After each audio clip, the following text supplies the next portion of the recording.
What's up po sa inyong lahat? Magandang hapon, magandang araw po sa bawat isa po sa atin, no. Ito po ang iyong lingkod, Brenda Super Nanay, no. So sa mga kapwa ko nagmamahal sa ating Kuya Dave at sa mga nagmamahal kay Tikram, no, is inuulit ko po, magandang araw, magandang hapon sa inyong lahat. So ngayong hapon na po ito ay pag-uusapan po natin, no. Itong sabi ko nga is nagwawala na naman po ang supporters ng isang bata dyan, no. Nagwawala na naman po ang mga taga-kabilang bakod, no. Bakit? Anong dahilan kung bakit nagwawala na naman po sila na akala mo is inaapi sila, no. Ang mga supporters ng isang bata or ang supporters ni Luis na akala mo, no, may karapatan po silang magwala, akala mo may karapatan po silang mambas, no, sa mga sponsors, no, na mga nagbibigay ng blessings, no, nagsi-share ng blessings sa mga taong nasa paligid po nila, sa mga taong tinutulungan ni Tikram, sa Kuya Dave, no, kay Dave, no. Ang dapat sana nilang gawin is magpasalamat dahil hindi lang po si Dave ang nabibigyan ng blessings, no, kundi pati po si Luis. Opo, pati po si Luis is binibigyan din po nila ng blessings. Maniwala man po kayo o hindi, no, wala kasi tayo sa Manalastas family, hindi nyo alam nyo ba na kung ano po ang kinakain ni Dave, no, na galing sa kanyang mga sponsors.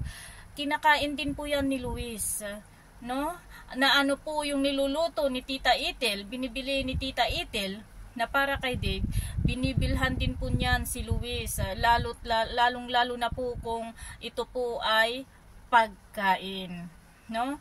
At sa mga supporters, no, kasi sasabihin na naman po, sigurado po tayo, no, na ang sasabihin na naman po dito ni Linda Ramos, fake account na fake account po ito, yung @Luis_chapter na 2 years ago pa pong namamayagpag sa pambabasa, no. At 2 years ago pa pong namamayagpag ito sa pambabasa sa mga supporters at mga Manalastas family. Sasabihin na naman po nila, no, na fake account ito, kaya wag nyo nang pansinin, no. Yun ang alam natin kung paano po nila dipinsahan ang kanilang sarili dahil nga po guilty sila, no. So ito po ang sabi ni @Luis_chapter. Ito po, no, paki-blur po ang mukha ni Ethel please. Ayan, ayaw namin siyang makita sa vlog ni Bibi Luis. @Luis_chapter, mahiya ka naman. Vlog ba ni Bibi Luis mo yan? Pag-aari ba ni Luis yan? @Luis_chapter, no. Si Luis ay nakikisali, naisasali lamang dyan. Hindi yan vlog ni Luis, hindi yan pag-aari ni Luis sa mga supporters, no, ni Luis na feeling entitled, no, feeling entitled na instead, alam nyo yung pagko-comment nyo, hindi request ito no, minamanduhan nyo mismo ang may-ari ng channel, no, minamanduhan nyo, feeling nyo pag-aari ni Luis itong channel na ito, vlog ng iyong Bibi Luis, ganun. Kailan pa nagkaroon ng channel ang iyong Bibi Luis? Mag-isip naman po kayo, mag-isip kayo, no, yung pinapaalis nyo sa halap na yung pinapaalis or yung sinasabi nyo na i-blurred ang mukha niya, yan yung taong isa, no, isa sa mga taong nagbibigay ng blessings kay Dave, na kahit pa paano is inaabutan din po niya si Luis. Ito pa ang sabi, tuloy natin. Tita Lisa, sabi niya, pakisabi kay Tita Ethel, ayaw namin siyang makita sa birthday ni Bibi Luis. Sino namang may gustong magpakita sa birthday ng Bibi Luis mo? Kailan kayo magpapa-birthday sa inyong Bibi Luis? Naku, sawang-sawa na kami sa mga ganyang tirada nyo, no, mga supporters ni Luis, no. Makikita natin, no, kung gaano kabungga ang pa-birthday nyo kay Luis. At pati yung taong nasa pamamahay mismo ni Tikram ay talagang kayang-kaya nyong pagsabihan ng ganyan. Ang kakapal naman ng mukha nyo, no? Linda Ramos, ikaw pa man din na founder, pag hindi mo maayos-ayos to Linda Ramos, sabi ko sa iyo, no, ito ang magpapahamak sa inyong grupo, no? Umpisahan mong ayusin to, umpisahan mong hanapin to, kasi alam namin na alam mo ito imposible, napaka-imposible, Linda Ramos. Kasi kung ibibintang mo na sa amin to, sa amin galing to, kung ibibintang mo na kami ang gumagamit nito, wala po kaming dahilan, hindi po kami mababang klase ng tao para gumamit ng ibang pangalan para mambas ng kapwa-tao, no? Linda Ramos, no? Ayan, ang sabi, hindi kasi pantay ang pagmamahal niya. Si Dave, binilhan niya ng damit, tapos si Luis, wala, napaka-plastic niya, diba? Mayayaman yung mga ninang-ninong ni Dave. Baka pwede niyong bilhan ng ticket si Juan, Dave. Itil, lumayas muna sila sa Manalastas House sa birthday ni Baby Luis namin. Balik sila pagkatapos, ayaw naming makita ang tatlong yan, mga ipal. Ganon. Baka ito ang anuhin mo, no? Isipin mo muna. Paano kaya kung hindi po pagbibigyan ni Tikram na magpa-birthday na po kayo doon? Ha? Alam mo, at sa mga supporters ni Luis, akala nyo siguro, hindi alam nila Tikram ang nangyayari. No? Remember, may kapatid po si Tikram na computer analyst. No? Akala nyo siguro hindi nila malalaman kung sino ang gumagamit ng account na ito. Akala nyo hindi? Alam na po nila kung sino-sino po kayo. Yung mga sinasabi nyo na mga fake account, ay, bravo, palakpakan po kayong lahat. Magpasalamat kayo, sabi ko sa inyo, mabait si Tikram at ang kanyang mga kapatid. Iniisip lang po nila, no, yung tulong, no, na maibibigay nyo para kay Luis, no. Pero kung ang isipin lang po nila yung para sa kanila, naku, nun ka na makakaapak pa po kayo sa bahay po nila sa mga pinagsasabi nyo na yan. Naku, pinapakita nyo sa asal nyo po dito sa comment section, pinapakita nyo lang po na wala po kayong pinag-aralan. Kasi sabi ko nga, sa elementary pa lang, mapapag-aralan na po natin ang GMRC. Good manner and right conduct, no? Elementary pa lang po yan. Pinag-aaralan na po. Pagpasok mo naman ng high school, may values education ka din po. No? At nandun din po yung religion. So pinapakita nyo lang po na wala po kayong pinag-aralan. Feeling, alam nyo yun, feeling magagaling lang po kayo, feeling mayayaman, di ba? Feeling may pinag-aralan, pero sa katotohanan, wala po kayong pinag-aralan. May magsasabi sa akin, sampal nyo sa akin yung diploma nyo, nakapagtapos kayo. Sige nga, ipakita nyo kung saan banda po kayo nakapag-aral. Alam ko, kabisado ko po ang tirada nyo eh. No? Pagka may masasagi sa inyo, ang ano po ninyo is lalong-lalo na patungkol po sa education. No? Ang sasabihin nyo po, mga professional kayo. Saan banda po kayo naging professional? Dito nga lang sa social media, hindi nyo pa maipakita ang pagiging professional nyong tao eh. No? How much more sa inyong mga trabaho? Grabe. Alam mo, ang pinapaalis mo sa bahay na yan is mga membro ng Manalastas family. Membro po sila ng Manalastas family. No? Si Juan, si Dave, mapapaalis mo kaya sila sa bahay na yan sa darating na pa-birthday sa Baby Luis nyo? No? Mapapaalis mo kaya yung mga taong yan? Papayag kaya si Tikram na siya mismo ang ulo ng bahay na yan? Napaka walang hiya nyo. No? Hindi kayo nag-iisip. Tapos pupunta-punta kayo kay Tikram, magme-message kayo kay Tikram na hindi namin gamit yan, sinisira kami ng mga supporters ni Luis, ganito ganern. Naku, lumang tugtugin na po yan, matagal na po yan, matagal na pong alam ng mga Manalastas family ang ano ng bitukan nyo, likaw ng bitukan nyo, kaya hindi nyo na po sila mapapaikot. Yes, tinatanggap nila yung mga tulong nyo para kay Luis kung mayroon man, no? Or tinatanggap nila yung mga sabihin na natin na mga pakain ninyo, no? Kung mayroon man, dahil nga po alang-alang kay Luis, no? Hindi po para sa inyo, no? Para po yan kay Luis, para naman makita ni Luis na may supporters siya, kahit mga peking supporters, di ba? Hindi na kayo nahiya. Kayo yung taong sinasabi ko nga na makakapal ang pagmumukha. Kayo po yung tao na mas masahol pa po sa mga sabi ko, mas mabuti pa nga po yung mga taong nasa squatter kasi magagalang po sila eh. Yung mga taong mga nasa squatter kasi iniisip po nila yung kalagayan ng kapwa nila. Yung mga taong nasa squatter kasi alam po nilang makikapwa tao. Yung mga sinasabi nating taong mga squatter, kahit mahirap po ang buhay nila, no, is makikita mo kung paano po nila irespeto ang kapwa nila. Pero kayong mga ibang supporters ni Luis, no, mga ibang supporters ni Luis, no, na feeling entitled, feeling ang taas ng pinag-aralan, no? Pero dito lang sa comment section, hindi nyo pa maipakita kung saan po kayo nakapag-aral o kung ano po, nasaan po yung pinag-aralan nyo na yan, no? Grabe, akala mo may naitutulong po kayo akala mo malaki po ang naitutulong nyo po kay Luis sa pagsasalita nyo po ng ganyan, no? Akala nyo po, siguro feeling nyo pagka nambas kayo is gumaganda kayo, no? Or sumisikat po kayo. Hindi kayo sumisikat kasi wala pong papansin sa inyo kundi ako lang, no?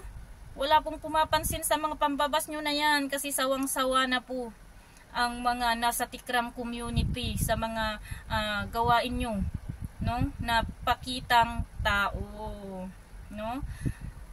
Wala na kasi kayong ibang alam gawin, lalo na sabi ko nga is malapit na rin ang pa-birthday nyo sa Baby Luis nyo na pinagmamalaki nyo, no? Na siyang dahilan kung bakit nyo pinapaalis si Juan, si Dave at Tita Itil sa mismong bahay nila, no? Mismong bahay po nila yan, no? Hindi mo bahay at hindi po bahay ni Luis yan.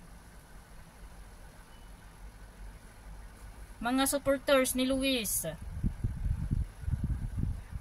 sabi ko, buti hindi kayo iniiwan ng mga ibang supporters ni Luis eh. Kasi may mga mangilan-ngilan pa rin na mababait na supporters ni Luis.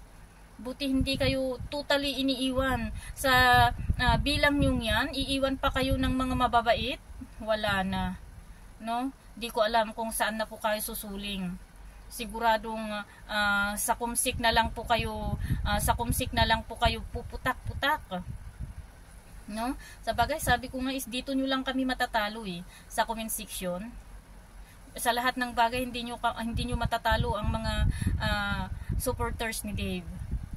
Sa pagmamahal pa lang sa bata, hindi nyo na matatalo yung mga supporters ni Dave sa bilang pa lang, no? Wala na, hindi kayo makakahabol. How much more kung ang pag-uusapan po natin is yung blessings na kayang ibigay ng supporters ni Dave kay Dave sa Tikram family at sa mga tinutulungan pa ni Tikram, no? Wala. Kaya dito na lang po kayo bumabawi, no? Sa mga panlalait nyo, sa mga pambabas nyo dito sa kumsik. Di ba? Akala nyo siguro ikagaganda nyo, ikayayaman nyo, ikasisikat nyo, no? Kumusta naman po ang feeling nyo? Nabas ng bas sa mga taong walang kinalaman, no? Sa mga taong sila na nga lang ang tumutulong kay Luis, sila pa ang drinadrag down nyo. Sa mga taong nagmamalasakit kay Luis, sila pa ang pilit nyong inaapak-apakan. Kahit pustahan tayo, no? Sa mga supporters ni Luis dyan na mahilig pumutak, kwentahin nyo kung magkaano ibinigay nyo. At kwentahin nyo, no? Yung effort ni Juan, ni Tita Itel, no? Para kay Luis. Tignan nyo kung mababayaran nyo. Kaya nyo? Hindi. Kasi nga sabi ko is mag-ambag-ambag pa nga lang ng piso-piso, di nyo makakaya eh. Masakit sa pakiramdam nyo, di ba? Mag-ambag-ambag pa nga lang ng 20-20 para kay Luis, para makaipon din po kayo ng panregalo nyo sa kanya, para hindi na lang po kayo umaasa sa mga sponsors ni Dave. Pero masakit sa pakiramdam nyo. Di po ba? Tapos ganyan ang sasabihin nyo. Umayos-ayos po kayo. Hindi na po nakakatuwa yung mga pinagsasabi nyo, no? Although hindi ako si Juan, hindi ako si Dave, hindi ako si Tita Itel, pero alam nyo, yung mga sinasabi nyo, hindi na po nakaka-premium yan. Hindi po nakaka-premium yan. Asal bata po ang asal nyo. Asal walang pinag-aralan.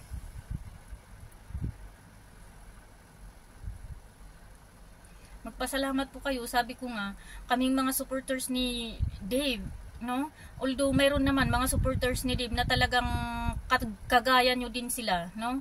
Pero mas marami sa amin ang mas mabait at naiintindihan, no, ang lakaran ng social media. Magpasalamat po kayo kasi hindi po kami kagaya nyo na kadaputak nyo isinusumbong kay Tikram, kadaputak nyo sinusumbong kay Tikram, no? Paano kaya kung yung ginagawa nyo yan, yung mga sinasabi nyo yan is gagawin mismo namin, no? Gagawa kaming lahat ng fake account at alam mo yun, uulit-ulitin namin yung mga pangalan nyo kasi sa bilang nyo yan, sabi ko sa dami din po namin, sobra-sobra po kami, no?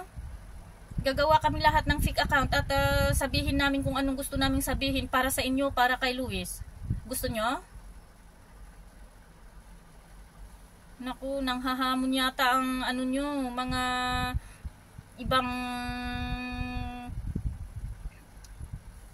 statement nyo kasi sinabi nyo na fake account ito, no? Mga nambabas kay Dave, mga nambabas kay Manalastas family. Pinapalabas nyo po na kaming mga supporters ni Dave ang nambabas sa Manalastas family, ganun. Nawala naman po kaming dahilan. Ano pong dahilan namin para ibas po namin sila Juan, sila Dave mismo? Ano pong dahilan namin para ibas namin sila Ramil? Wala po kaming dahilan kasi nakikita po namin na si Juan mahal na mahal po niya si Dave. Nakikita po namin na si Ramil mahal niya po si Dave, at si Tita Itel nakikita po namin, no, kung paano po niya alagaan si Dave. So ngayon mo sasabihin nga founder Linda Ramos na kami mismo ang may-ari tong fake account na sinasabi mo na ito. Diyan pa lang masasagot na ang katotohanan. Ang lakas ng loob nyo, no? Ang lakas po ng loob nyo na sabihin ang mga katagang yan. Ang lakas po ng loob nyo na palabasin na kami, mga supporters ni Dave, ang gumagawa ng mga fake account na yan para sirain po kayo, no? Kasi hindi na po namin kailangang sirain ang bawat isa sa inyo. Noon pa man, sirang-sira na po kayo. No? Hindi pa po kayo nagsilabasan sa comment section, sa fanpage pa po lang ninyo ang kinaroroonan nyo, nababasa na, no? Nababasa na ng Manalastas family ang pinagsasabi nyo. Dinagdagan nyo pa, pumasok pa kayo sa mga comment section sa upload videos. Saan pa kayo pipwesto? Walay, di ba? So, ang pagpunta nyo, ang pakikipag-communicate nyo sa Manalastas family, maganda ang pinapakita niya sa inyo, no? Dahil po sila po ay mabubuting tao, hindi po nila iniisip yung mga sinasabi nyo, no? Pero sabi ko nga po is nasa atin po yun, no? Nasa atin po yun. Kung wala po tayong hiya is gulang ng go, tuloy lang ng tuloy, no? Tuloy lang po ng tuloy sa mga pinaggagawa nyo. At titignan natin kung hanggang kailan kayo magiging ganyan, no? Titignan natin kung mabibigyan ba kayo ng kayamanan sa pagiging bashers nyo. So uulitin ko, no, founder ng Manalas ng Luis supporters, no, ayusin mo, no, yung mga sabi mong fake account. Kasi hindi kami naniniwala, no, na fake account yan, at wala po kaming dahilan para ibas si Tikram. Wala po kaming dahilan para ibas mismo si Dave, no. Kami nga nasasaktan sa mga nakikita naming pambabas nyo kay Dave. Kami pa ang magsasabi ng ganyan sa kanya. Nako, Linda Ramos, kahit araw-arawin kitang i-cool out dito, no. Pero nako, kakasikat mo pa pag i-cool out kita, lalo ka pang gaganda no, lalo ka pang gaganda pag i-cool out kita araw-araw. So ayan, mag-isip lang po tayo, no, bago po tayo magbitaw ng mga salita patungkol sa mga taong nasa loob ng Manalastas House, kasi hindi po nakaka-premium yan, no, hindi po nakakaganda yan, hindi rin po nakakayaman yan, kundi nakakapangit na nga po ng pagmumukha, no, nakakapangit pa ng ugali, lalong nakakapangit po kayo, no, sa mata ng mga ibang supporters ng Tikram or nasa Tikram community. Ayan lamang po, no, ayan lamang po mga supporters ni Luis at sa mga supporters ng ating Kuya Dave at Tikram supporters, no. Ulitin ko po, no, ipagpatuloy lang po natin ang walang sawang pagmamahal sa ating Kuya Dave. Ipagpatuloy lang po natin ang pag-intindi sa mga ginagawa ng ating Kuya Dave, basta ito po ay nakakatulong sa kanyang pagiging pagmamature, no? At hayaan po natin na ang ating Kuya Dave ay ma-explore niya po or maranasan niya po yung buhay ng isang teenager na hindi po niya naranasan nung siya po ay bata. So keep it up, guys, and keep protecting our Kuya Dave, at mahalin po sana natin ng tama, mahalin din po sana natin siya ng totoo. So ayan guys, sa mga nandito, no, sa mga makakapanood sa ating upload is thank you for coming, thank you for supporting, and kita-kita po ulit tayo sa ating live. God bless po and bye, see you.